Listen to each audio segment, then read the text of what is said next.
A Bíblia diz no livro de Lucas, no capítulo 6, nos versículos de 1 a 49.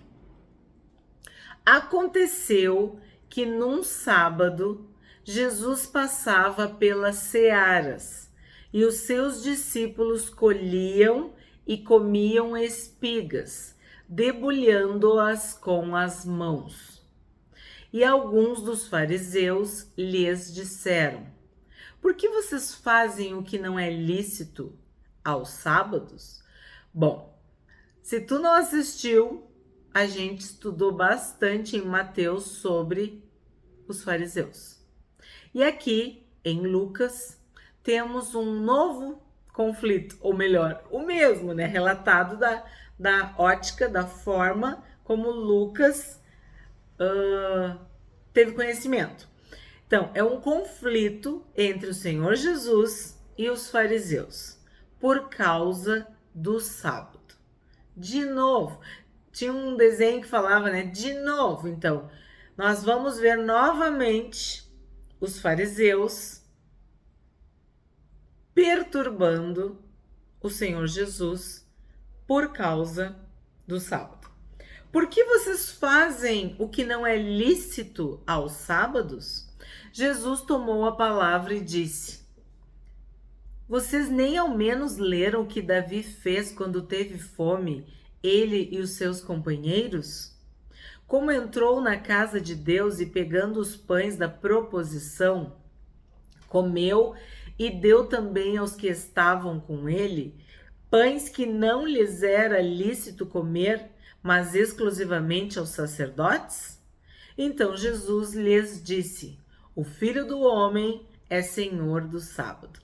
Naquele vídeo, a gente trabalhou muito sobre o sábado e sobre os fariseus. Por quê? Porque essa tensão era constante. Os fariseus queriam atar fardos pesados sobre as pessoas para assim controlar, manipular. E desde que o mundo é assim. As pessoas querem ter a supremacia sobre os demais. Então, elas buscam controlar, seduzir, manipular, e nesse caso específico, a religião era o mecanismo, porque eles controlavam a vida dos judeus através do sábado e manipulavam a lei, faziam com que a lei servisse aos seus objetivos, interesses, vontades. Era uma vantagem para os fariseus isso. Aconteceu que em outro sábado, olha isso, Jesus entrou na sinagoga e começou a ensinar. Estava ali um homem que tinha a mão direita ressequida. Os escribas e os fariseus observavam Jesus, procurando ver se ele faria uma cura no sábado, a fim de acharem de que o acusar. Olha se isso não é a cegueira espiritual.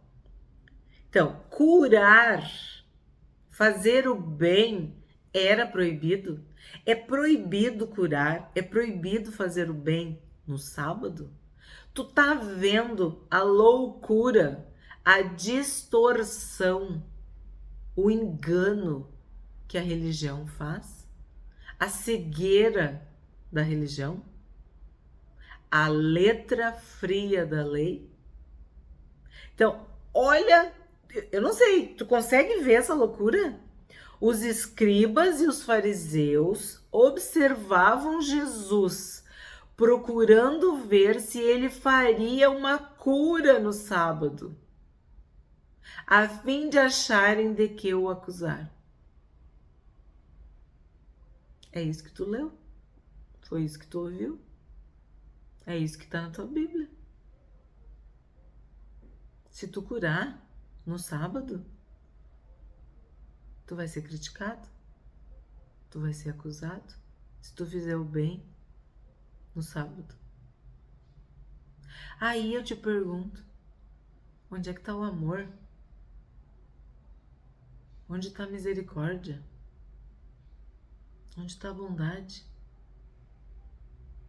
A palavra empatia, se colocar no lugar do outro. Tu tá entendendo o que é que o sábado virou? Tu tá entendendo? Por que Jesus falou ali, o Filho do Homem é Senhor do sábado? Porque para os fariseus, o Senhor era o sábado. Eles idolatravam o sábado, eles adoravam o sábado, eles cultuavam o sábado. Tudo era o sábado. 8. Mas Jesus, conhecendo os pensamentos deles, onisciente, onipotente, onipresente, disse ao homem da mão ressequida: levante-se e venha para o meio. E ele, levantando-se, ficou em pé. Então Jesus disse a eles: vou fazer uma pergunta a vocês. É lícito no sábado fazer o bem ou fazer o mal? Daí eu te pergunto, nós fomos chamados para fazer o bem ou para fazer o mal? Fazer o mal e fazer o bem depende do dia da semana?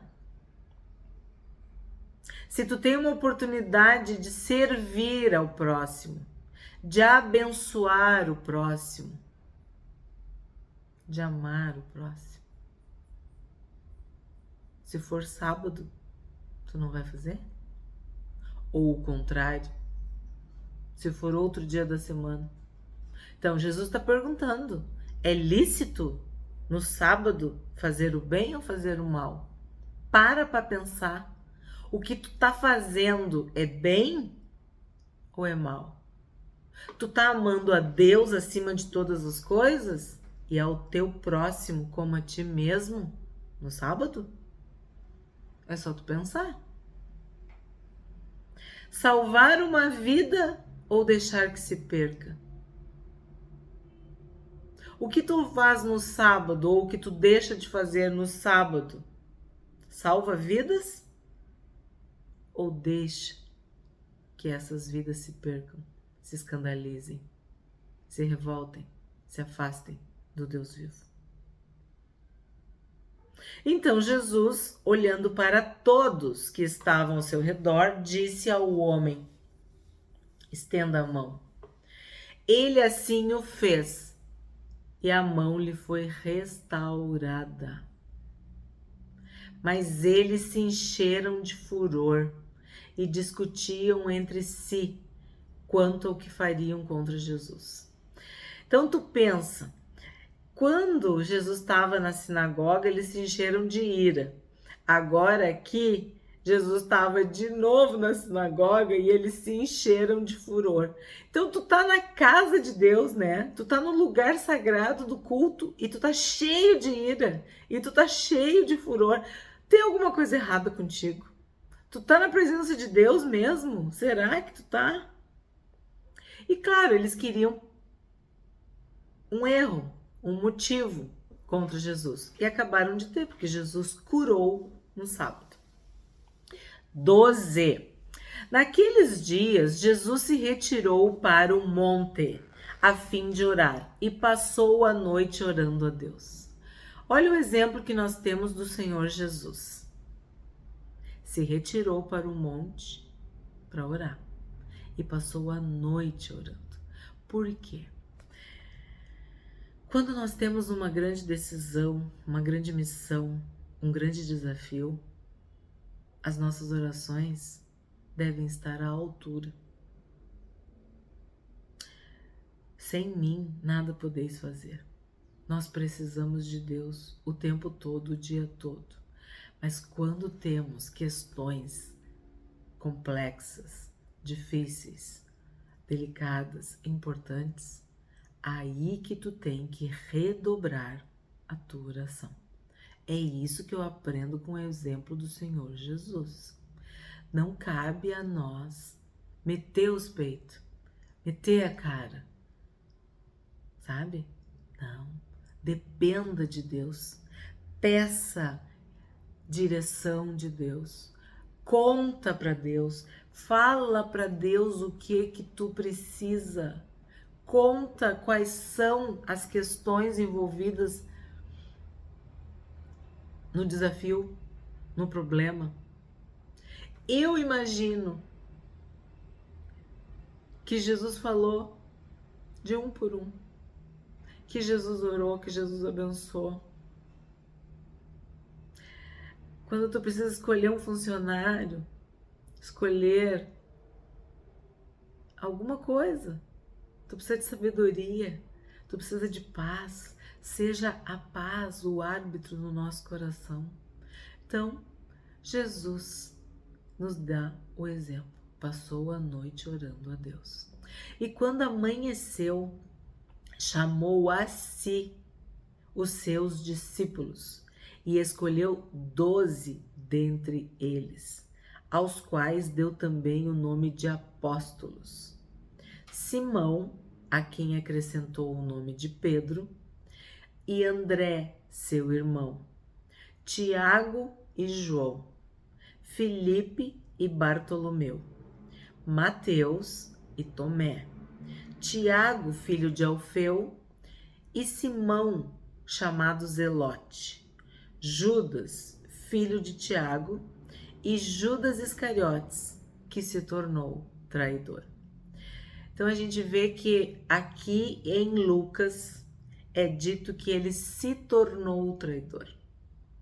Então, ele foi corrompido. Ele caiu em tentação. 17. E descendo com eles do monte, Jesus parou num lugar plano, onde se encontravam muitos discípulos seus e grande multidão do povo, de toda a Judéia, de Jerusalém e do litoral de Tiro e de Sidom, que vieram para o ouvir e para ser curados de suas doenças. Também os atormentados por espíritos imundos eram curados. E todos da multidão procuravam tocar em Jesus, porque dele saía poder e curava a todos. Então tu observa que Jesus ensinava. Eles vieram para o ouvir e para ser curados. Então, o que a gente pode aprender aqui? Que a cura, ela começa quando a palavra de Deus entra no teu coração. A fé vem pelo ouvir, e ouvir a palavra de Deus, e ouvir a pregação de Deus. Então, o que nós temos? Nós temos que abrir o nosso coração, a nossa mente, para receber o ensino. E esse ensino, esta presença, vai nos salvando, vai nos curando, vai nos libertando, vai nos santificando, vai fazendo a obra nas nossas vidas. Porque as pessoas vieram para o ouvir. É a mesma coisa hoje. Tu tem que ter na palavra de Deus a tua bússola que te orienta, que indica o caminho. Tu tem que parar de procurar, porque em Cristo tu encontra. Tu encontra paz, tu encontra amor, tu encontra a fé necessária para ser curado. Precisamos de fé. E a fé vem quando a gente senta e escuta o Senhor Jesus. O que nós estamos fazendo aqui no YouTube diariamente? Ouvindo a palavra de Deus, aumentando a nossa fé diariamente, conhecendo mais e mais do Senhor da glória, do Senhor Jesus, do Salvador.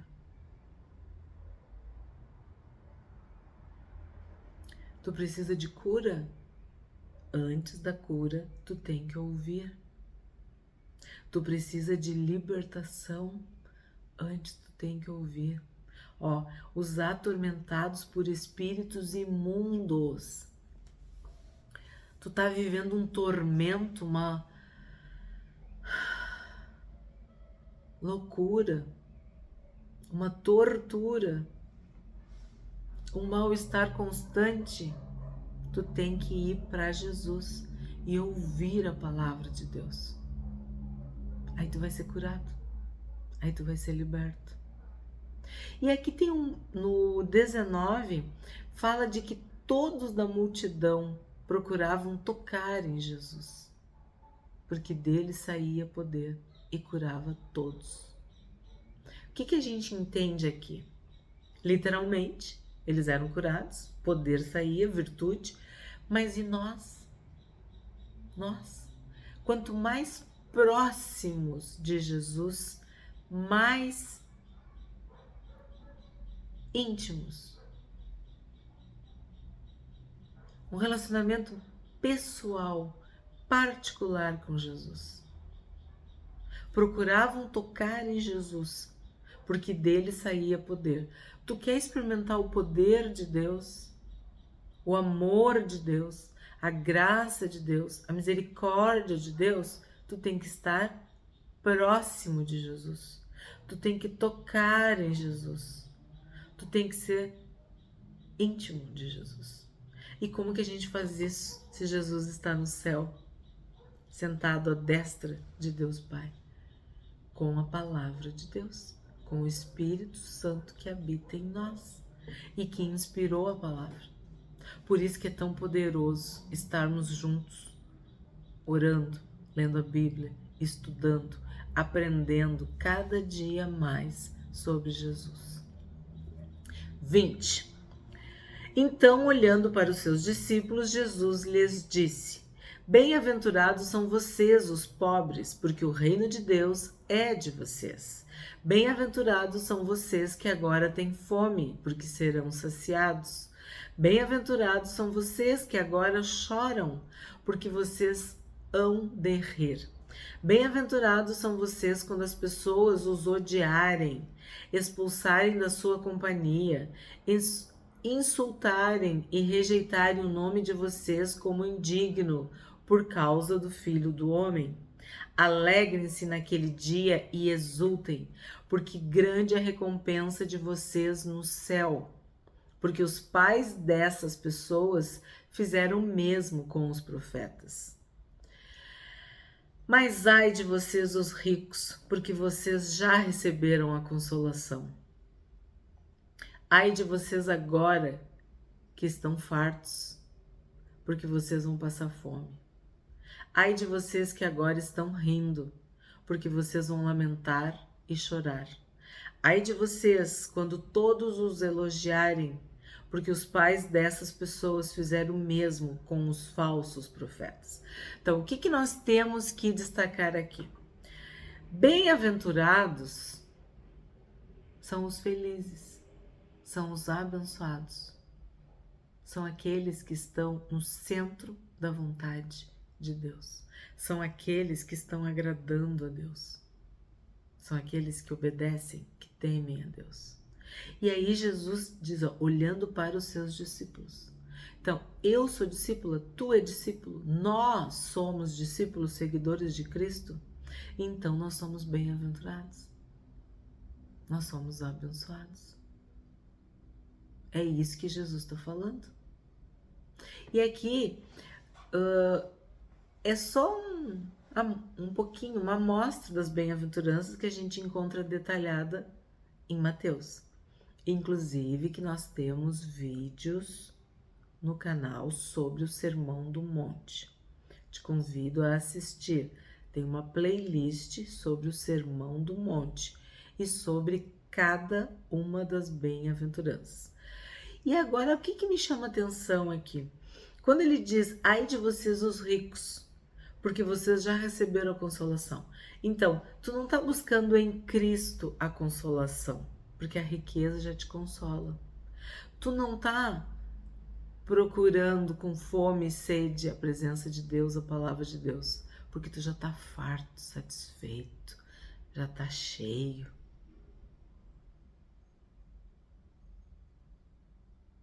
Tu não te humilha, tu não chora, tu não clama, tu não confessa, tu não te arrepende. Tu tá rindo, anestesiado, tá vivendo os prazeres desse mundo, a fascinação das riquezas, o entretenimento, as distrações. Aí Jesus diz que vai chegar o tempo que tu vai lamentar e chorar, porque tu vai ver que tu perdeu a oportunidade, o dia da visitação. E fala do elogio. Temos visto isso. Nós não devemos ser reféns nem das críticas e nem dos elogios. Nós devemos sair desse lugar de depender da aprovação e do reconhecimento alheio. Importa agradar a Deus e não aos homens, não às pessoas. Às vezes a gente sofre porque o pai falou isso, porque a mãe falou aquilo, porque o marido falou isso, porque a esposa falou aquilo, porque o vizinho, porque o professor, o chefe, o pastor, o amigo. E tu já sofreu, tu já parou, tu já pensou, tu já ponderou sobre o que Deus fala diariamente na palavra? Tu já te constrangeu? Às vezes a gente fica acabado, tem uma vida desgraçada por causa de uma palavra maldita que foi lançada contra nós por alguém que tinha uma figura de autoridade sobre as nossas vidas. E o Todo-Poderoso, o nosso Criador, o nosso Pai, o nosso Senhor, fala todo dia conosco e a gente não dá valor. Ele diz que tu é filho amado, que tu é uma filha amada, que tu é salva, que tu é salvo, que tu é perdoado, que tu é abençoado, que tu é selado com o selo do Espírito Santo, a garantia, o penhor do Espírito. Que tu é bem-aventurado, acabamos de ler, tu é feliz. Tu é abençoado com toda sorte de bênçãos espirituais. Jesus morreu por ti, para te salvar, para te dar vida, e vida abundante, e vida plena, e vida eterna. E tu fica pensando no que um outro ser humano, pecador, mortal, limitado te falou. Tu tem que substituir, tu tem que repreender, tu tem que afastar essas palavras malditas. E olha, também pode ser elogio, porque o elogio é uma bajulação. Também é uma forma de te manipular, de te prender. E aqui fala bem claro, se todo mundo ficar te paparicando, te elogiando, tu não vai ter a verdade de Deus. Ai de vocês quando todos os elogiarem, porque os pais dessas pessoas fizeram o mesmo com os falsos profetas. Nós vimos que Jeremias falava a verdade e apanhava. Aí os outros profetas mentiam e o povo considerava. Era isso. Queriam ouvir o que fazia bem aos seus ouvidos e não a verdade.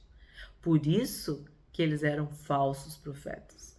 Só vai ter falso profeta porque tem o verdadeiro, né? Como é que tu vai ser? Eles dizem, como que tu vai ser um falso profeta? Porque tem o verdadeiro e aquele que está se opondo ao verdadeiro.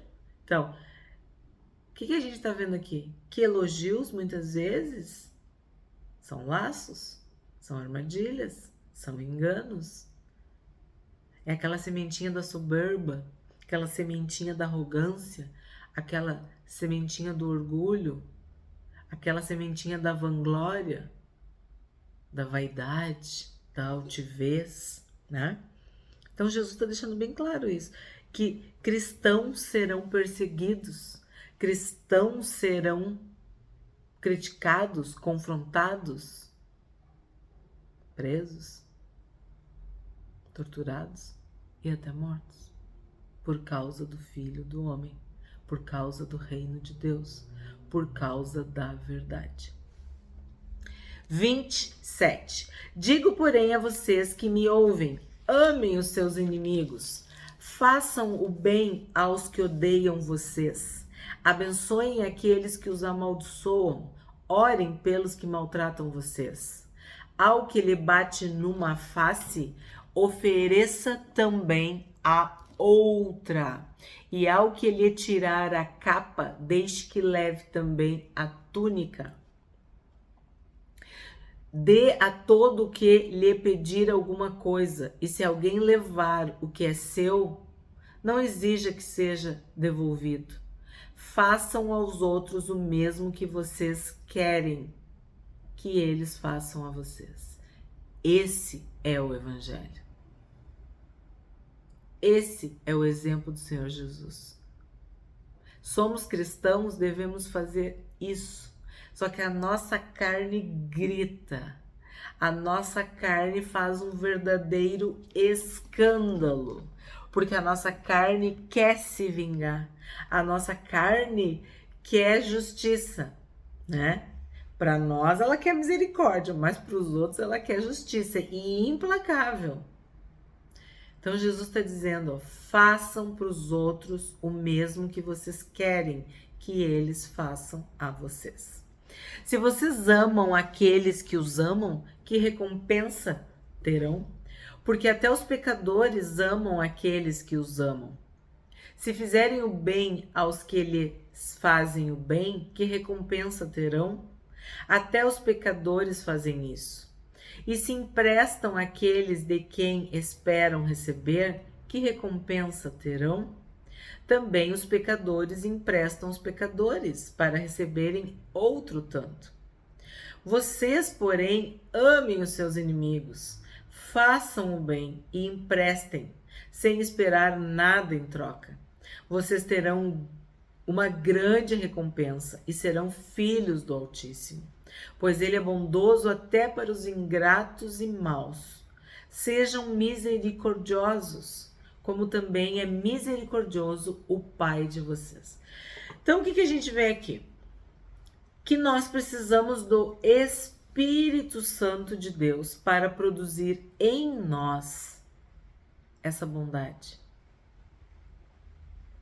essa benignidade, essa misericórdia, este amor. Não é natural do ser humano pagar o mal com o bem. A gente quer vingança, ou como eu disse, a gente quer justiça. E Deus diz, perdoa.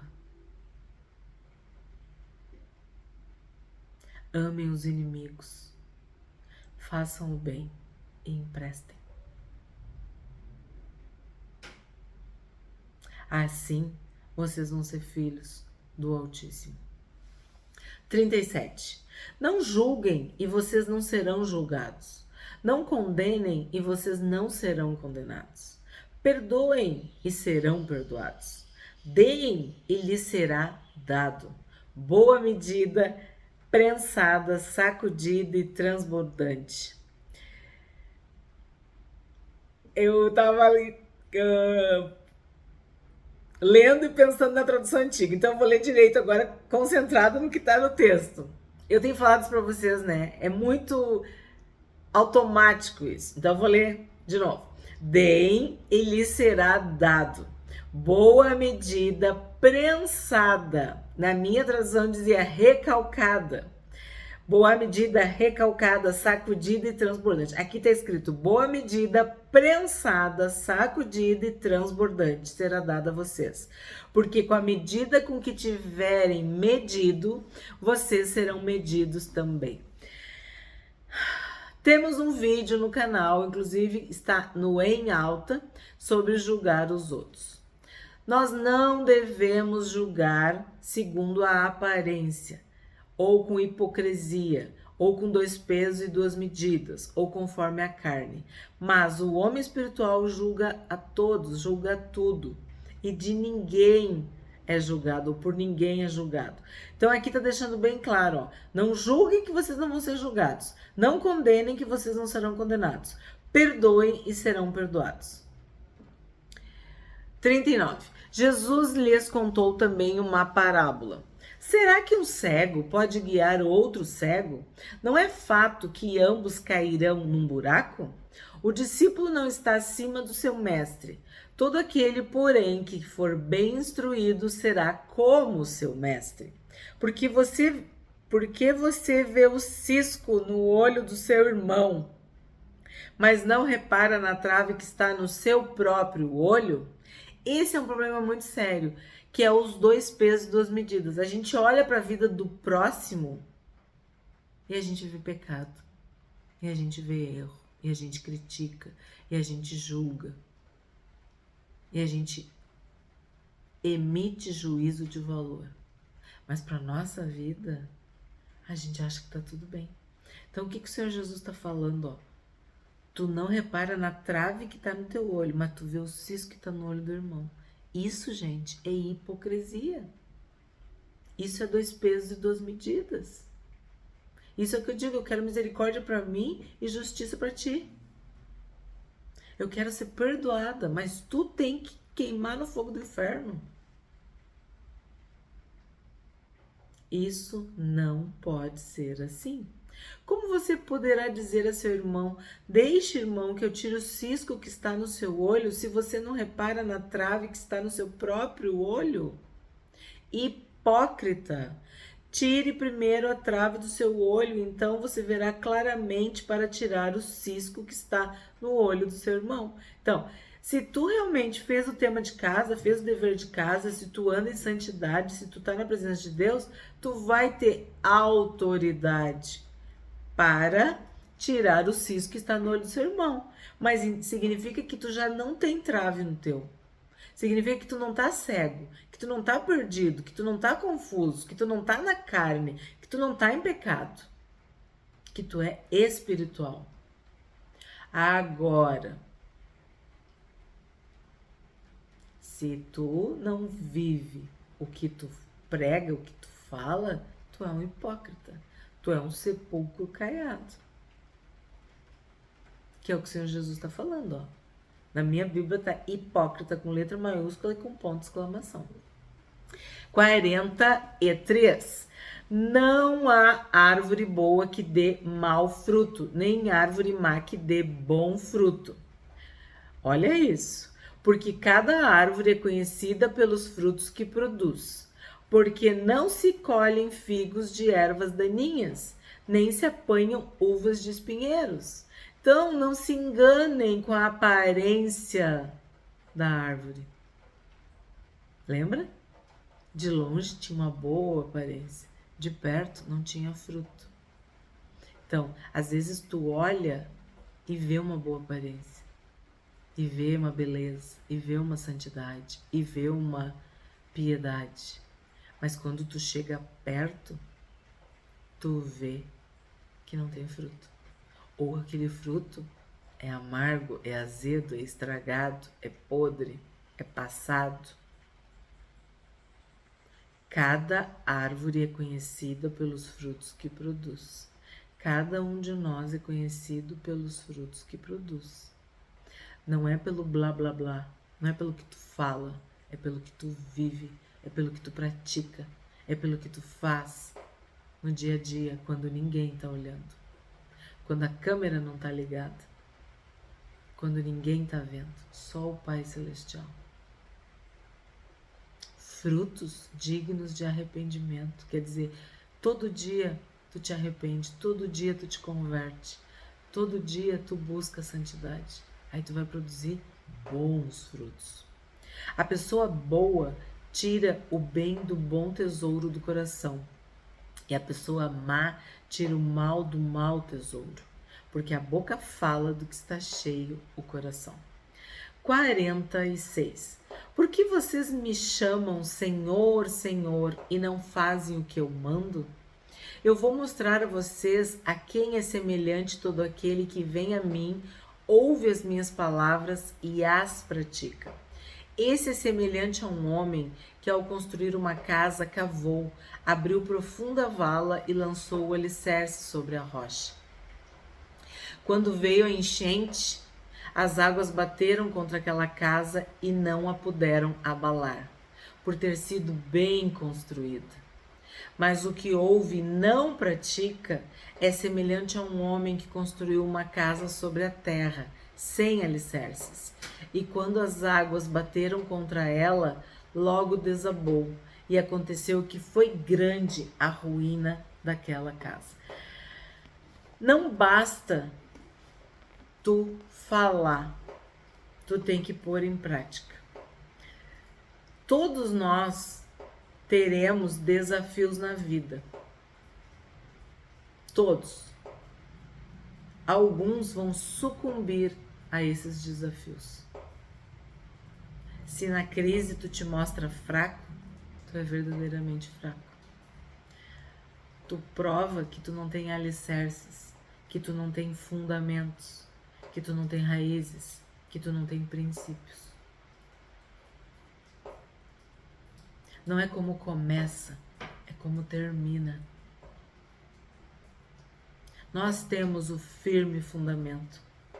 Nós temos uma rocha mais forte, mais firme, mais alta que nós. Nós podemos nos firmar em Cristo e construir a nossa vida, fazer as nossas escolhas de acordo com a vontade de Deus, seguindo o que a Bíblia diz, orientados e aconselhados pelo que a Bíblia diz.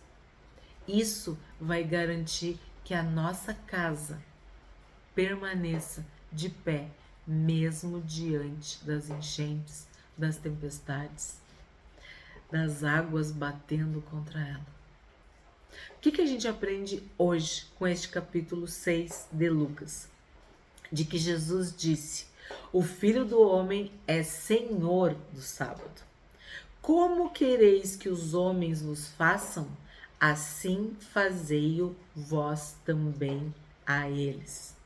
Sede misericordiosos, como também é misericordioso o vosso Pai que está nos céus. Por que me chamais Senhor, Senhor, e não fazeis o que eu vos mando? Se Jesus é o teu Senhor, obedeça a Ele.